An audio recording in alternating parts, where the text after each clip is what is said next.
à une dizaine de kilomètres de Kiev. Quelle est la situation à l'heure actuelle dans les rues? Vous sortez de chez vous, j'imagine. Qu'est-ce que vous pouvez nous en dire?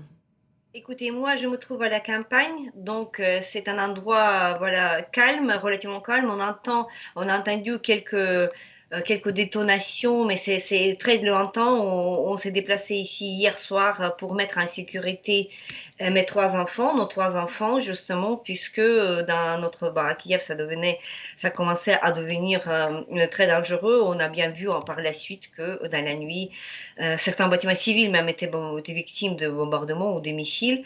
Donc, on est relativement bien. Donc, tant qu'il n'y a pas de coupure d'internet, d'électricité et de l'eau, donc on est relativement bien, mais on reçoit bien sûr des messages de nos amis de tous les arrondissements, si vous voulez, de Kiev, et ça craint beaucoup.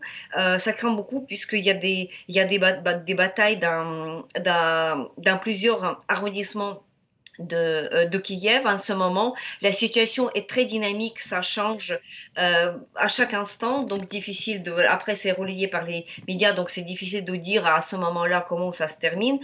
On a justement là vraiment besoin de soutien en fait. On a reçu l'information que les forces des armées ukrainiennes vont défendre Kiev aujourd'hui. Ont aussi l'actualité comme les autres. Vous pensez que les Ukrainiens vont prendre les armes? Les Ukrainiens de plus de 60 ans ont été appelés par le ministre ukrainien de la Défense à prendre les armes pour vaincre l'ennemi. Est-ce que vous pensez que c'est possible de résister encore longtemps à la Russie, à l'envahisseur? Bah, écoutez, il y a la défense territoriale qui fait ce qu'elle doit faire. Pour l'instant, donc voilà, il y a une stratégie de défense qui revient de l'armée.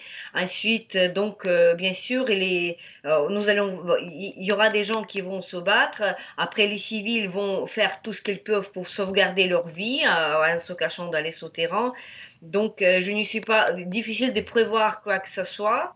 Donc, voilà, poser les questions, on ne sait pas en fait, puisque on n'est pas à l'origine de ce plan et on peut pas dire que la population civile était préparée à un tel plan, à un tel projet. Donc, il y a personne en Ukraine, tout aussi bien qu'en France ou en Allemagne, qui a une expérience d'une guerre d'une telle ampleur.